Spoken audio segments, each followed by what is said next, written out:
지금 미국은 이제 대선을 앞두고 굉장히 많은 이슈들을 낳고 있죠. 오늘 뉴스를 보니까 바이든 대통령이 후보를 사임했다는 얘기도 좀 있고요. 또 어제 뉴스를 보면 이제 트럼프 대통령 후보가 이 우크라이나 대통령 젤렌스킨 대통령과 나누었던 전화 내용을 이렇게 뉴스에 좀 내보냈는데, 거기에 보니까 이런 내용이 있습니다. 자기가 당선이 되면 이 우크라이나 전쟁을 끝낼 것이다, 이렇게 호언장담하는 그런 기사 내용을 아마 여러분들 보셨을 거라고 생각이 되는데, 이 전쟁이라는 것이요, 그만큼 다른 나라의 이슈뿐만이 아니라 그 모든, 요즘은 이 글로벌 시대의 전쟁은 다 모든 나라, 전 세계에 다 영향을 미치기 때문에 참 전쟁에 대해서 굉장히 다 민감할 수밖에 없는 그런 상황입니다. 사실 이제 뉴스에 주로 이제 러시아 우크라이나 전쟁, 이스라엘 하마스 전쟁이 이제 두 전쟁이 주로 탑픽으로 이렇게 되기 때문에 그렇지, 사실은 이거에 가려져 있는 이 전 세계적으로 크고 작은 전쟁들이 사실 지금도 굉장히 많이 있다라는 것을 이제 관심 있는 분들은 뉴스를 통해서 발견할 수가 있습니다. 그윌 드런트라는 분이 저술한 역사의 교훈이라는 책에 보면은 지난 3,500여 년의 시간들, 이 세계 역사를 훑어보면은 전쟁이 없었던 때는 불과 7.8%에 불과하다, 뭐 이런 통계 자료를 냈습니다. 그리고 또 미래학자인 엘빈 토플러라는 사람은 이제 뭐라고 얘기를 하냐면, 1945년부터 1990년까지 그 기간을 조금 제한시켜서 보면은 전쟁이 전 세계적으로 없었던 때는 단 3주에 불과했다라고 이렇게 또 기록을 하고 있습니다. 그만큼 이 세계 역사 속에서 전쟁이 없었던 때는 이제 없었다라는 것을 강조하는 그런 보고 자료들이 참 많이 있는 것을 보게 됩니다. 그렇다면 이렇게 많은 전쟁들이 지금도 또 수천 년 전부터 계속해서 이어지는 이유가 뭘까요? 이 세계사에서 전쟁을 빼놓고는 얘기할 수가 없는데, 과연 전쟁이 이렇게 일어나는 배경은 무엇이겠습니까? 그 배경은 이 전쟁이라는 단어의 사전적 의미에서 찾아볼 수가 있는데, 이 전쟁이라는 단어의 사전적 의미를 제가 한번 읽어드리겠습니다. 전쟁은 국가 혹은 그에 준하는 교전단체 간 무력을 사용하여 자국의 상대적인 권력을 증진시키거나 적대 세력을 토벌하는 행위를 말한다. 그러니까 이 전쟁이라는 건 복합적인 이유가 있겠지만 주된 이유는 자국의 어떤 권력 증진을 위해서, 확대를 위해서 주로 전쟁이 이루어지고 있다는 것을 알 수가 있습니다. 그럼 저희가 지금 매주일마다 이 가나안 정복 전쟁 과정들을 우리가 지금 나누고 있는데, 그렇다면 성경에서 말하고 있는 가나안 정복 전쟁도 또한 그러면 이와 같이 이스라엘의 어떤 권력을 확대하기 위한 것인가? 분명히 그렇지 않겠죠. 하나님께서 이 전쟁을 허락하셨고 이 전쟁을 명령하셨을 때는 단순히 이스라엘이 누릴 수 있는 어떤 그런 부분들을 넓혀주기 위해서 분명히 이 전쟁을 허락하셨거나 명령하지는 않으셨을 겁니다. 과연 그 이유가 무엇인가? 우리가 오늘 그 이유를 살펴보고 그 이유를 통해서 우리가 깨달아야 되는 두 가지 교훈을 조금 함께 나누도록 하겠습니다. 먼저 이 내용을 보기 위해서 이스라엘이 출애굽을 하던 그 초창기 시절로 조금 시간을 거슬러 올라가서 보겠습니다. 하나님께서 지난 40여 년 동안 광야에서 그냥 양떼만 치고 있던 그냥 평범한 일상의 한 남자를 찾아오셨죠. 누굴 찾아오셨습니까? 모세를 찾아오셨어요. 모세를 찾아오셔서는 뭐라고 말씀을 하시는가 하면 출애굽기 3장 7절과 8절인데요.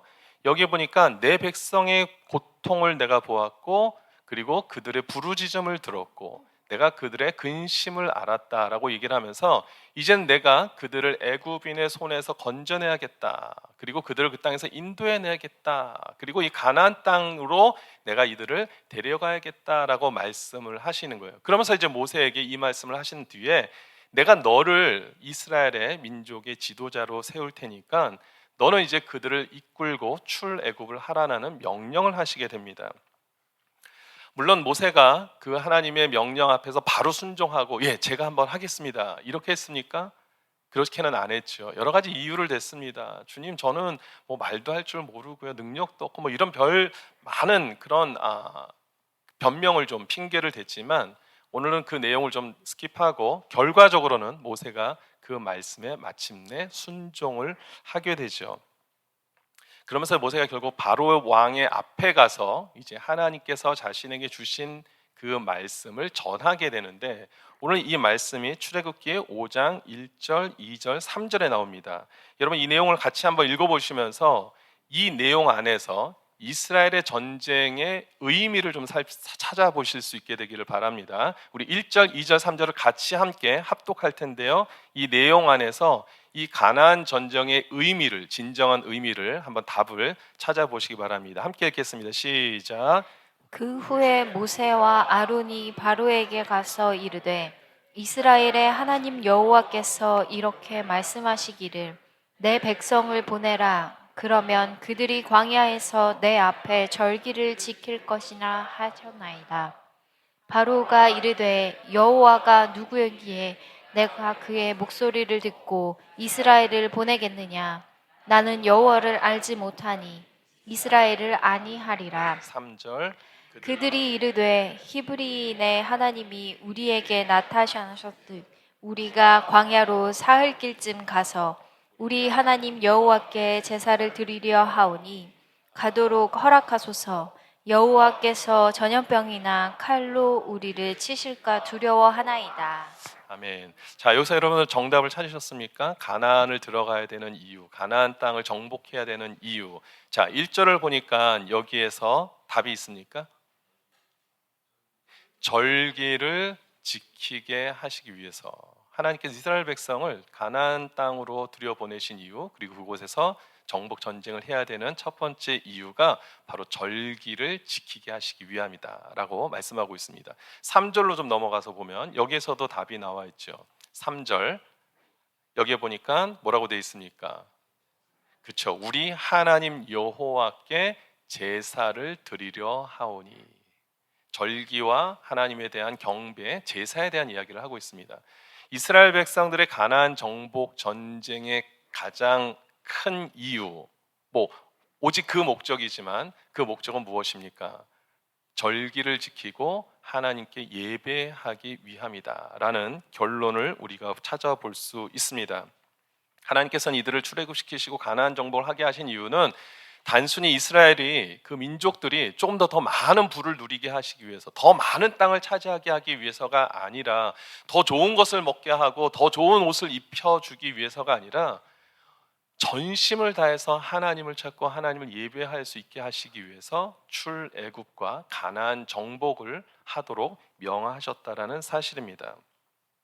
사실 이것에 대해서 이미 모세는요, 자신의 임종을 앞두고 이스라엘 백성들의 선포한 바가 있습니다. 신명기 27장 4절과 5절, 6절, 7절인데 여기 보니까 너희가 요단을 건너거든 내가 오늘 너희에게 명령하는 이 돌들을 에발산에 세우고 그 위에 석회를 받을 것이며 또 거기서 내 하나님 여호와를 위하여 제단 곧 돌단을 쌓아라 라고 명령하시죠. 이미 모세를 통해서 너희들이 출애굽을 한 뒤에 이제 가나안 땅을 들어가면 무엇을 해야 되는지를 분명하게 말씀하고 있는데, 먼저 제단을 쌓으라는 겁니다. 거기서 6절을 보니까 번제를 드리고 7절에 화목제를 드리면서 너 하나님 여호와 앞에서 즐거워해야 된다라고 명령을 이미 하셨어요. 자, 그런데 문제는 뭐냐면 이스라엘이 그것을 기억합니까? 잊어버렸습니까? 잊어버렸어요. 여리고성 요단강 건너갔습니다. 여리고성을 정복해야 되는 상황이 놓여져 있어요. 그래요. 그러면 여리고성을 정복했습니다. 그러면 그 다음에 제단을 쌓아야 되는데 그것을 잊어버렸어요. 이 승리에 도취되어 가지고 그들 스스로 야, 그럼 우리 다음 단계는 누구야? 우리 다음 공격의 대상이 누구야? 스스로가 그렇게 판단하고 야, 아이성을 정복해 보자라고 결단한 뒤에 아이성을 거리낌 없이 공격하는 그런 상황이 벌어진 것을 보게 되죠. 그러다가 큰 참패를 경험하지 않습니까?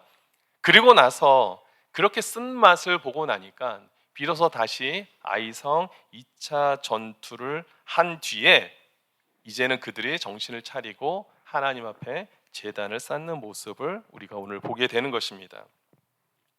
그렇습니다. 이스라엘을 하나님께서 출애굽시키시고 가나안 정복을 위하여서 전쟁을 허락하신 이유는 더 하나님 앞에 제단을 쌓고 예배를 드리게 함으로 인하여 하나님과의 관계를, 그동안 지난 400년 동안 애굽 생활 속에서 하나님을 잊고 살았던 하나님의 백성들이 이제는 하나님의 백성답게 살 수 있도록 길을 열어 주신 것이 바로 가나안 정복 전쟁의 이유가 된다라는 것입니다. 이것은 사실 우리 인간을 창조한 목적에서도 분명하게 밝혀주고 있는 부분이죠. 이사야서 43장 21절 말씀을 보면 우리가 너무나 잘 아는 구절이 하나 나옵니다. 이 백성은 내가 나를 위하여 지었나니 나를 찬송하게 하려 함이라. 이 말씀 너무나 많이 들었고 잘 아시는 말씀이죠. 우리의 창조의 목적은 하나님을 찬양하는 것, 하나님을 예배하는 것이라는 것을 분명하게 우리에게 말씀하고 있습니다. 이 말씀은 지금 이 시대를 살아가고 있는 저와 여러분들에게도 동일하게 적용되는 말씀인 줄 믿습니다. 저와 여러분들이 이 땅 가운데 사는 이유는 다른 것이 없어요. 정말 하나님을 더 바르게 믿고 하나님을 더 바르게 예배하고 더 그 예배자의 삶을 잘 감당하기 위해서 하나님께서 저와 여러분들에게 오늘도 이렇게 생명을 허락하시고 이렇게 귀한 자리에 불러주신 줄 믿으시기 바랍니다. 그러면 오늘 내용을 통해서 우리가 조금 더 구체적으로 좀 깨달아야 되는 것이 무엇인가? 아까도 말씀드린 대로 두 가지로 제가 요약해서 말씀을 드리겠습니다. 첫 번째, 우리 인생에서 예배보다 더 우선시 되어야 되는 것은 없다라는 것입니다. 우리가 오늘 본문을 통해서 반드시 깨달아야 되는 건 우리 인생 가운데 예배보다 더 우선시 되어야 될 수 있는 것은 아무것도 없다라는 것입니다. 오늘 30절 말씀을 보니까 본문 그때라고 하면서 말씀이 시작되고 있죠. 그때는 언제입니까? 아이성 전쟁에서 승리한 이후입니다. 아이성 전쟁에서 승리를 했어요. 군대가 또 아니면 어떤 나라가 전쟁에서 승리하면 축제를 벌이는 것이 너무나 당연하죠. 그 기쁨을 누려야죠. 더 그 기쁨을 온 천하에 또 알려야죠. 하지만 그들은 축제보다 더 중요한 게 있다는 것을 알았습니다. 제단을 쌓는 것, 하나님 앞에 나아가는 것. 그래서 시간을 미루지 않고 지체하지 않고 먼저 하나님 앞에 예배한 것을 보게 됩니다. 아까도 말씀드렸지만 1차 전투에서 여리고성 전투에서 승리한 이후에 그들은 그 기쁨을 누리다가 결국은 아이성 전투를 스스로 결정을 했고 거기에 따른 피해가 너무나 막심했죠. 그런데 이제 비로소 그것을 깨닫게 된 거예요. 이스라엘 백성들이 이제 철이 든 겁니다. 예전에 한국 그 예능 프로그램에 보니까 이런 제목의 프로그램이 있더라고요. 우리 아이가 달라졌어요. 우리 이스라엘이 달라졌어요. 한번 이렇게 인생의 쓴맛을 경험하고 나니까요, 그제서야 달라진 거예요. 여러분, 인생에 있어서 예배보다 더 우선시 되어야 되는 것이 있습니까? 없다라고 자신 있게 말씀할 수 있는 우리 성도님들 되시기를 주님 이름으로 축원드립니다. 아직도 여기에 대한 답이 망설여지면요, 아직 우리 아이가 달라지지 않은 거예요. 아직도 이 아이성 패배를 가지고 그 쓴맛을 경험하고도 아직 깨닫지 못한 분들이 되신다라는 겁니다. 우리 인생 가운데 예배보다 더 우선순위에 놓여질 수 있는 것은 없다라는 사실을 우리가 꼭 기억할 수 있게 되기를 소원합니다. 이들이 그것을 어떻게 지켰는지를 보면은 더 그것을 알 수 있어요. 자, 이들이 보니까 어디에 모였냐면 에발산과 그리심산에 모였다라고 기록하고 있습니다. 이곳은 세겜이라는 지역에 있는 산들을 의미합니다. 이 세겜이라는 지역, 거기까지 갔다라는 겁니다. 어디서부터요? 길갈이라는 곳에서부터. 이스라엘은 지금 이스라엘 군대 진영이요, 길갈이라는 곳에 있어요. 여호수아서 5장 10절에 보니까 또 이스라엘 자손들이 길갈에 진쳤고, 자, 그리고 또 여호수아 9장 6절에 보니까 길갈 진영으로 가서, 그러니까 지금 이스라엘 백성들이 길갈에 머물고 있다. 거기가 지금 기지라는 지휘부가 있는 곳이라는 것을 우리는 알 수 있습니다. 그러면 길갈에서 이 세겜이라는 곳이 어느 정도 거리가 있느냐? 약 한 18, 19마일 정도 된대요. 그러니까 여기서 따지면 저희 교회에서 한 헌팅턴 비치 거리 정도가 될 것 같습니다. 제가 한번 구글맵에서 대충 한번 찾아보니까 헌팅턴 비치 정도 되는데, 여러분 거기까지 우리가 차량으로 이동하면은 뭐 그나마 갈만하죠. 그런데 걸어서 여러분들이 간다고 생각해 보십시오. 그것이 쉽겠습니까? 여러분 교회에 나오는데 저희 지금 성도님 중에 가장 멀리서 오시는 분이 우리 박 집사님 베닝이죠, 베닝. 베닝입니까? 발음을 제가 잘못해서 베닝 그 팜스프링스 있는 쪽, 예, 한 1시간 반 정도 못해도 1시간 반 2시간, 예, 참 대단하죠. 주일 예배를 위해서 1시간 반 2시간을 걸려서 이렇게 오시는 거예요. 근데 우리 한 10분 20분 되는 거리에 오시는 분들도 왜 이게 이렇게 길게 느껴집니까? 10분 운전하는 것도 너무 힘들고 20분은 더 힘들고 30분은 아우 나 못 가겠어 이런 마음이 들 때가 얼마나 많이 있습니까? 이스라엘 백성들은요 지금 한 20여 마일 되는 거리를 걸어서 이동하는 거예요. 그것도 지금 전쟁 이후에 좀 많이 지쳐 있잖아요. 승리를 기쁨을 누리는 것도 사실 쉽지 않은 일인데 예배드리러 거기까지 간다라는 것은 결코 쉬운 일이 아닙니다. 근데 그것을 마다하지 않고요, 정말 기쁨으로 자원하는 마음으로 예배드리는 모습을 통해서 이 사람들이 정말 예배의 진심이구나, 예배의 진심을 담아서 예배를 드리고 있구나. 하나님께서는요 예배를 영과 진리로 드리는 자를 찾는다고 말씀하지 않습니까? 여러분 오늘 예배 자리에 여러분들이 같이 오셔서 예배를 드리고 계시지만 만약에 여러분들 마음속에 예배 진심이 아닌 분들의 예배는 주님이 기뻐 받으시지 않습니다.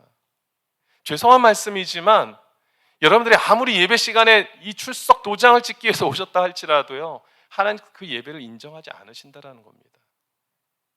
오늘 이스라엘 백성들이요 길갈에서 세겜까지 가는 거예요. 예배드리러. 주위에 얼마나 불평하는 사람들도 있지 않았겠습니까? 굳이 거기까지 가야 됩니까? 그냥 지금 전시 중인데 그냥 이곳에서 대충 조금 약식으로 드리면 안 됩니까? 뭐 이런 얘기 한 사람이 왜 없었겠습니까? 그런 생각이 왜 없었겠습니까? 하지만 그런 것들을 다 내려놓고 신명기에서 말씀하신 모세의 말씀대로 명령에 순종하여서 그들은 감사함으로 기쁨으로 그 일을 행한 것을 보게 됩니다. 여러분 성경 속에 나오는 모든 믿음의 선진들의 모습을 보면요 예배에 진심이었던 분 것을 우리는 알 수 있습니다. 노아가 그랬죠. 홍수 심판으로 인해서 정말 그 방주 안에 오랫동안 갇혀 있다가 나왔어요. 할 일이 얼마나 많겠습니까? 그런데 그가 먼저 한 일은 무엇입니까? 창세기 8장 20절에 보니까 노아가 여호와께 무엇을 쌓습니까? 제단을 쌓았다. 하나님께 감사와 찬양의 시간을 먼저 가졌다라는 겁니다. 아브라함도 마찬가지입니다. 12장에 보면 하나님께서 아브라함을 부르시는 장면이 나오는데 이 고향 친척 아비집을 떠나서 이제 가나안 땅에 들어가게 돼요. 그랬더니 그곳에서 무엇을 먼저 합니까? 제단을 쌓았다. 우리 믿음의 선진들의 모습은요 동일합니다. 항상 어떤 순간을 맞이했을 때 먼저 하나님 앞에 온전한 제사를 드렸다라는 것입니다. 온전한 예배를 드리는 자의 그 삶을 하나님께서 기뻐 받으시는 줄 믿습니다. 우리 사랑하는 우리 모든 더블레싱 교회 성도님들의 삶에서도 우선순위가 바뀌지 않게 되기를 주님의 이름으로 축원드립니다. 그렇다면 우리가 예배를 전심으로 드리기 위해서는 어떻게 해야 될까? 전심으로 드리는 사람들이 가지고 있는 공통적인 특징이 있습니다. 그것은 뭐냐면 하나님을 기억하는 자입니다. 하나님을 기억하는 자. 하나님을 기억하는 자들이, 하나님의 은혜를 기억하는 자들이 결국은 하나님께 전심을 다해서 예배를 드릴 수 있다라는 것입니다. 그 자료를 준비하다가 설교를 준비하다가 어떤 자료를 봤는데 한국의 어떤 뮤지컬 이제 홍보 카피라이트인데 이런 문구가 있어요. 기억하는 모든 것들은 사랑이 된다. 너무나 멋지지 않습니까? 기억하는 모든 것이 사랑이 된대요. 여러분들에게는 어떤 말을 해도 감동이 되지 않는 것 같아서 저는 이거 문구를 보면서 와 멋지다. 기억하는 모든 것들이 사랑이 된다라고 되어 있더라고요. 그래서 제가 한번 그것을 응용을 해봤어요. 오늘 메시지와 연결해서 제가 한번 이렇게 바꿔봤습니다. 하나님의 은혜를 기억하는 모든 것들이 예배가 된다. 맞습니까? 하나님의 은혜를 기억하는 모든 것이 결국은 참된 예배가 되는 줄 믿습니다. 하나님의 은혜를 기억 못하는데 어떻게 예배가 되겠습니까? 먼저 우리가 예배 자리에 나왔을 때는요 하나님의 은혜를 기억하셔야 돼요. 먼저 죄 가운데 나를 구원하셔서 하나님의 자녀 삼아 준 것, 너무 그것을 기억하면 절로 아멘이 나오지 않겠습니까? 할렐루야가 외쳐지지 않겠습니까? 찬양이 절로 나오지 않겠습니까? 오늘 세 분의 트리오 찬양 뭐 음악을 잘해서가 아니라 이분들 마음속에 음악도 잘했고요. 이분들 마음속에 하나님에 대한 은혜의 사모함이 얼마나 가득한지가 느껴지는 거예요. 막 표출이 되는 거예요. 근데 게다가 음악까지 잘하는 거예요. 이 얘기 안 했으면 큰일 날 뻔했죠. 예. 찬양도 너무 잘하시고 이게 하나님의 은혜에 감사하고 감격하는 마음이요 표출이 되는 거예요. 그러니까 이 찬양이 은혜가 되고 하나님이 그 찬양을 기뻐 바르시는 줄 믿습니다. 따라서 누가 좋은 신앙을 가진 성도라고 말할 수 있겠습니까? 하나님의 은혜를 기억하는 자. 왜냐하면 그 은혜를 기억하는 자는요 찬양을 하지 말래도 찬양을 안 할 수가 없거든요. 하나님께 예배드리지 말라 그래도 예배를 드릴 수밖에 없거든요. 왜냐하면 그 은혜에 너무나 감사하고 감격하니까. 근데 예배가 자꾸만 안 되는 분들 이유가 뭔지 아세요? 하나님의 은혜를 기억하지 못하는 거예요. 생각하지 못하고 있는 겁니다. 그것이 무슨 하나님의 은혜야. 내가 잘해서 여기까지 왔는데. 하나님의 은혜를 기억하는 자와 은혜를 기억하지 못하는 자들의 삶은요 다른 데서 나타나지 않고요 예배의 모습에서 나타납니다. 예배에 대한 마음가짐을 보면은 알 수 있어요. 누가 진정한 참된 성도인지는 바로 여기에서 나타나는 것입니다. 그래서 우리 그런 얘기가 있지요. 예배에 성공하면 모든 것에 성공하고 예배에 실패하면 모든 것에 실패한다. 이런 얘기가 있습니다. 저와 우리 사랑하는 더블레싱 교회 성도님들 오늘 예배 참석하신 모든 분들이 예배에 성공할 수 있게 되기를 주님의 이름으로 축원드립니다. 두 번째, 오늘 말씀을 통해서 우리가 좀 구체적으로 깨달아야 되는 교훈은 무엇이냐면 예배는 언제나 하나님 앞에 정직한 마음으로 드려야 된다라는 것입니다. 본문 31절을 한번 보겠습니다. 31절 말씀 우리 같이 찾으셔서 함께 우리 한 목소리로 합독하겠습니다. 시작. 이는 여호와의 종 모세가 이스라엘 자손에게 명령한 것과 모세의 율법책에 기록된 대로 쇠 연장으로 다듬지 아니한 새 돌로 만든 제단이라. 무리가 여호와께 번제물과 화목제물을 그 위에 드렸으며. 자, 여기서 모세가 무엇을 명령했냐면은 제단을 쌓는데 제단을 만들기 위해서 돌을 사용하는데 그 돌에 쇠 연장으로 다듬지 말라는 겁니다. 그냥 있는 그대로 바치라고 얘기를 하신 거죠. 그거를 이제 순종한 겁니다. 왜 쇠 연장을 대지 말라 그럴까? 제가 이거 말씀을 보다 갑자기 저는 그 생각이 났어요. 여러분 냉면 좋아하십니까? 냉면? 냉면집에 가면은 이렇게 일하시는 분이 물어보죠. 이거 냉면 잘라드릴까요? 그러면 어떤 분들은 아주 절대적으로 안 된다고 외치는 분이 계세요. 안 됩니다. 막 목숨을 걸고 그 쇠젓가락 한번 대면 맛이 뭐 이상해진대나 뭐 이러면서 절대로 안 된다는 분이 계세요. 여러분은 어떠세요? 여러분들 지금 에이 그러시면서 여러분들도 혹시 거기 가셔서 뭐 하여튼 대면 안 되는 그런 음식들이 있나 봐요. 하나님께서요 이 제단을 쌓은 돌을 사용하실 때 쇠 연장을 대지 말라는 것은 있는 모습 그대로 예배에 나올 때 인위적으로 예배를 꾸미지 말고 있는 모습 그대로 주 앞에 나오라는 의미가 담겨져 있습니다. 점점 이제 현대 교회들이 물론 하나님 앞에 더 좋은 모습을 가지고 저 시스템을 갖추고 예배를 드리려고 하는 좋은 모습도 있지만 예배를 인위적으로 무엇인가 더 화려하게 만들고 어떤 인간의 어떤 감성을 좀 자극하려고 하는 그런 부분들을 참 많이 예배 안에 포함시키려고 하는 모습들이 사실 있습니다. 저도 그런 부분에서 굉장히 조심하려고 노력은 하고 있는데 우리가 또 사람이기 때문에 그런 부분들이 또 알게 모르게 들어갈 수 있는 부분들이 있겠죠. 근데 정말 조심해야 되는 것은 예배에 인위적으로 우리가 어떤 은혜라는 것을 포장해가지고 그것을 주님 앞에 드릴 수 없다라는 겁니다. 주님은 그것을 가증한 것으로 여긴다라는 겁니다. 그것에 대해서 하나님은 너무나 그런 예배를 싫어하신다라는 것을 성경에서 우리에게 보여주고 있는 것이죠. 위선적인 예배라고 얘기를 하시는 겁니다. 특별히 그 당시에 돌을 다듬어서 제단을 쌓는 것은 이방 종교인들이 즐겨 했던 그런 관행이었습니다. 그러니까 그런 것을 따라가지 말라라는 것이죠. 이방 종교들은 그렇게 해가지고 자기들 신을 섬기든 말든 너희들은 그런 거 신경 쓰지 말고 개의치 말고 정말 전심을 다해서 중심으로 하나님을 예배하라는 것을 주님이 말씀하고 계시는 겁니다. 특별히 이 부분에서 우리가 정말 잘 심각하게 이 말씀을 관찰하면서 이 말씀을 적용해야 되는 것이 뭐냐면 여러분 다듬지 말라라는 이 히브리어를 보니까 샬람모트라는 단어로 그렇게 되어 있습니다. 근데 샬람모트라는 단어를 우리가 처음 들어보지만 뭔가 여러분들이 히브리에서 조금 들었던 그런 그 발음이 좀 있지 않습니까? 샬람모트. 우리가 여호와 샬롬이라는 단어, 평화라고 이야기하는 번역하는 그 샬롬이란 단어가 어근이 되어서 샬람모트, 다듬지 않다라는 그런 단어가 되었다라는 것이죠. 무슨 얘기일까요? 정말 우리 허물 많은 우리가 다듬지 않은 상태로 주님 앞에, 하나님 앞에 나아갈 수 있는 것은 하나님과 인간 사이의 화목제물이 되어 주신 예수 그리스도를 통해서 가능한 것이지, 인간이 아무리 그것을 노력해서 무엇인가 나를 포장한다 그래서 하나님께서 그 사람의 허물을 용서하는 것이 아니란 사실을 오늘 이 부분을 통해서 우리가 살펴볼 수 있는 것입니다.